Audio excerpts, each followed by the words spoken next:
Department లా బదిలీలు చేసిండు అనేటువంటి సర్టిఫికేట్ ప్రభాకర్ గారు తీసుకొచ్చుకోవాలి. ఇంకా ఇంకొక మాట అన్నారు, బండి సంజయ్ గారిని అధ్యక్ష పదవి నుంచి ఎందుకు తొలగించిండ్రో బండి సంజయ్ సమాధానం చెప్పాలి అని అన్నారు. చిత్రమైనటువంటి విషయం ఏంటంటే ఆ అంశం మా పార్టీకి సంబంధించినటువంటి అంశం, మా పార్టీ అంతర్గత వ్యవహారం, మా పార్టీ రాష్ట్ర నాయకులు జాతీయ నాయకులు అనేక సార్లు చెప్పినారు. అది మా పార్టీ నాయకులు చెప్తే అదొక ఎత్తు. ఈ ప్రభాకర్ అన్నే అసెంబ్లీ సాక్షిగా కాంగ్రెస్ పార్టీ ఎమ్మెల్యేగా మంత్రిగా బొచ్చెడు సార్లు చెప్పిండు. మరి ప్రభాకర్ అన్న మీరే ఇన్నిసార్లు చెప్పి మళ్ళా మీరే మమ్మల్ని ప్రశ్నిస్తే మరి మేమేం చేయాలా? మేమెన్నిసార్లు చెప్పాలా మీకు? కరీంనగర్ కు బండి సంజయ్ గారు ఏం చేసిండ్రు అని తెల్లారలేస్తే మీ దోస్తు కేటీఆర్ గారు మీరు రోజు అదే ముచ్చట అరిగిపోయిన రికార్డు లెక్క. ఇప్పటికీ నెత్తి నోరు కొట్టుకొని కరీంనగర్ కు బండి సంజయ్ కుమార్ గారు ఏం చేసినారు, తెలంగాణ రాష్ట్రానికి నరేంద్ర మోడీ గారు ఏం చేసినారు, భారతీయ జనతా పార్టీకి తెలంగాణ అభివృద్ధిలో ఉన్నటువంటి భాగస్వామ్యం ఎంత, ఇవన్నీ కూడా ప్రతి బహిరంగ సభల, ప్రతి వేదికల, ప్రతి ప్రెస్ కాన్ఫరెన్స్ లా చెవులు చిల్లులు పడేటట్టు చెప్తున్నాం. బండి సంజయ్ కుమార్ గారు కరీంనగర్ పార్లమెంట్ మొత్తం ప్రతి గ్రామంలో తను ఎంపీగా ఉండి ఏం చేసినారు అనేటువంటిది ఒక డిజిటల్ ప్రింట్ వేయించినారు గోడల మీద. కరీంనగర్ పార్లమెంట్ లో ఏ ఊరికి పోయినా కూడా ఆ గ్రామంలో గోడల మీద ఖచ్చితంగా రాసి ఉంటాయి. మరి వాళ్ళ పొన్నం ప్రభాకర్ అన్నకు కళ్ళు కనబడకపోతే, ప్రభాకర్ అన్నకు చెవులు వినబడకపోతే మరి అది మా తప్పు అవుతుందా? లేకపోతే మరి మీకు వినబడాలి అంటే ఏమన్నా చేయాలంటే మరి తీసుకుపోయి మేమే ఎక్కడన్నా డాక్టర్ దగ్గర చూపించమంటే చూపిస్తాం. అది మా తప్పెట్లయితుంది? కరీంనగర్ ప్రజలందరికీ తెలిసిన తర్వాత, కరీంనగర్ లో ఉన్నటువంటి కాంగ్రెస్ పార్టీ కార్యకర్తలకు కూడా తెలిసిన తర్వాత, కరీంనగర్ లో ఉన్నటువంటి బీఆర్ఎస్ పార్టీ కార్యకర్తలకు కూడా తెలిసిన తర్వాత మరి పొన్నం ప్రభాకర్ గారికి కేటీఆర్ గారికి మాత్రమే వినబడతలేవు అంటే దానికి మేం బాధ్యులం కాదు అని మా ప్రభాకర్ అన్నకు మళ్ళా కూడా నేను చెప్తున్నా. ఇంకా చాలా మాట్లాడిండ్రు. గంగుల కమలాకర్ గారికి బండి సంజయ్ గారికి ఎంత సాన్నిహిత్యం ఉన్నదో మా అందరికీ కూడా తెలుసు. అందుకనే ఇక్కడ రాజకీయం చేస్తుండ్రు అని మేము ఒకటే అడుగుతున్నాం, సాన్నిహిత్యం ఉంటే ఒక్కచోట నిలబడి కొట్లాడతారా? సాన్నిహిత్యం ఉంటే మీ లెక్క హుస్నాబాద్ కు పారిపోతారు. ఇవాళ పొన్నం ప్రభాకర్ అన్న మీరు సమాధానం చెప్పాలా? మీరు కరీంనగర్ లో పోటీ చేయకుండా, మీరు గంగుల కమలాకర్ మీద పోటీ చేయకుండా మీరెందుకు హుస్నాబాద్ కు పారిపోయినరు? కమలాకర్ గారి పైన పోటీ చేసి కేవలం 3000 ఓట్లతోటి ఓడిపోయి మళ్ళా అదే కరీంనగర్ నుంచి మళ్ళా ఎంపీగా పోటీ చేస్తున్నటువంటి బండి సంజయ్ కుమార్ గారి పైన మీరు ఆరోపిస్తున్నారు కదా. అసలు నిజానికి చెప్పాలంటే కేటీఆర్ గారితోటైనా గంగుల కమలాకర్ గారితోటైనా దోస్తానా ఉన్నది మీకు కాదా? మీరు పోటీ చేసి ఓట్లు చీల్చుకుంటే అక్కడ బీజేపీ అభ్యర్థి బండి సంజయ్ కుమార్ గారు గెలుస్తారని మీరు హుస్నాబాద్ బీఆర్ఎస్ తోటి లాలూచిపడి హుస్నాబాద్ కు పారిపోలేదా? పోయి హుస్నాబాద్ లో పోటీ చేయలేదా? మరి వాళ్ళ సంబంధాలున్నాయి ఎవరికి? పొన్నం ప్రభాకర్ గారికి, బీఆర్ఎస్ పార్టీకి, కేటీఆర్ గారికి, గంగుల కమలాకర్ గారికి కదా సంబంధాలున్నాయి. కాబట్టి మీరు తప్పు చేసి పక్కోళ్ళ మీద బట్టగాలు చేసి భారతీయ జనతా పార్టీని, భారతీయ జనతా పార్టీ నాయకులను బదనాం చేస్తామంటే ఇక్కడ ప్రజలు అన్ని చూస్తున్నారు. డెఫినెట్ గా మీకు సరైనటువంటి సమయంలో సరైన బుద్ధి కూడా చెప్తారు. ఇంకొక విషయం కూడా, వారు మాట్లాడినటువంటి మాటలు ఒక ఆడియో బయటకు వచ్చింది.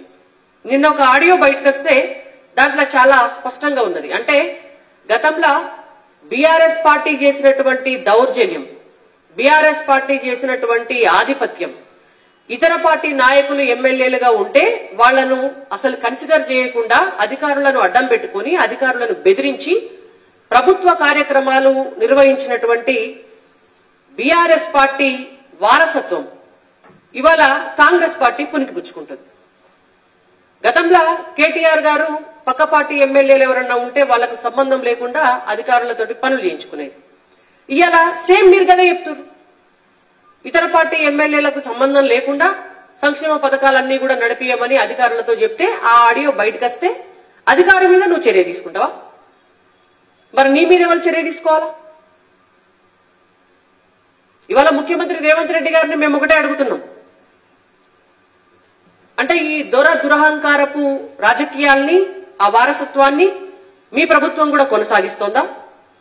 అధికారులను ఇట్లా ఆదేశిస్తున్నటువంటి మంత్రి గారి పైన మీరేం చర్యలు తీసుకుంటున్నారో రేవంత్ రెడ్డి గారు చెప్పాలి.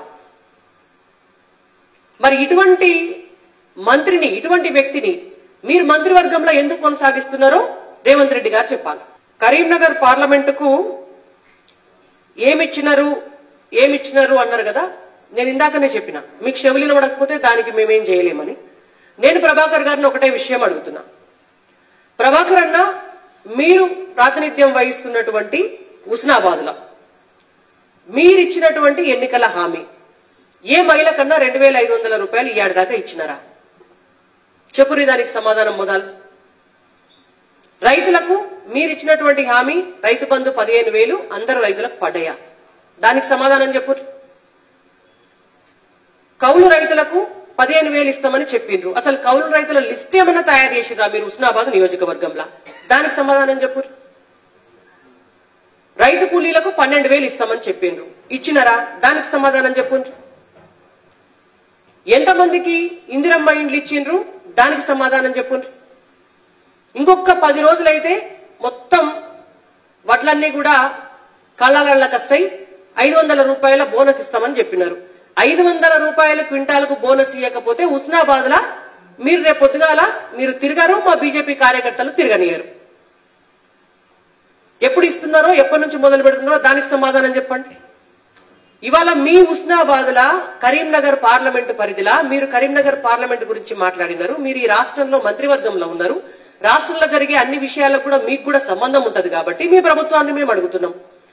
రైతులకు అకాల వర్షాలు పడి పంట నష్టపోయినరు. మరి ఆ పంట నష్ట పరిహారానికి సంబంధించి ఇప్పటి వరకు ఏమన్నా మీరు చర్యలు తీసుకున్నారా? ఒక్క రైతు కన్నా నష్టపరిహారం గింత ఇస్తామని ఎక్కడన్నా చెప్పినారా? దానికి సమాధానం చెప్పు. మొదలు అంటే ఇవేమి శాత కావు, ఇవేమి పనిచేసుడు శాత కాదు. ఎంతసేపు ఆరోపణలు చేయాలా? ఎంతసేపు భారతీయ జనతా పార్టీ నాయకులకు పంచాయతీలు పెట్టాలా? భారతీయ జనతా పార్టీలా లేనిపోని మొదలు పెట్టాలా? భారతీయ జనతా పార్టీ మీద అభాండాలేయాలి. కరీంనగర్ పార్లమెంటు అభ్యర్థి అయినటువంటి బండి సంజయ్ కుమార్ గారిని ఆరోపణలు చేయాలా? మీకేమొస్తుంది ఆరోపణ చేస్తే? బీజేపీ నాయకులను తిడితే మీరు లీడర్ అవుతారా? సంజయ్ అన్నం తిడితే ప్రభాకర్ అన్న మీరు లీడర్ అవుతారా? ప్రజలకు సేవ చేస్తే లీడర్ అవుతారు. మీకు నాయకత్వ లక్షణాలుంటే మీరు లీడర్ అవుతారు. మీరు 6 గ్యారంటీలు అమలు చేస్తే లీడర్ అవుతారు. బండి సంజయ్ గారిని తిడితే, కిషన్ రెడ్డి గారిని తిడితే, కిషన్ రెడ్డి గారికి బండి సంజయ్ గారికి తాకట్లు పెడితే మీరు లీడర్ గారు. ప్రజలందరూ కూడా చూస్తున్నారు కాబట్టి ఇప్పటికైనా మీరు కొద్దిగా మాట అదుపులో పెట్టుకొని జాగ్రత్తగా మాట్లాడి ప్రజాక్షేత్రంలో ప్రజలు మీకు ఇచ్చినటువంటి బాధ్యతను నిర్వర్తించాలని భారతీయ జనతా పార్టీగా మేము హెచ్చరిస్తున్నాం. ఇట్లనే మీరు అవాకులు చెవాకులు పేలితే మేము కూడా అదే పద్ధతిలో సమాధానం చెప్పాల్సి వస్తుందని కూడా మీకు తెలియజేస్తున్నాం.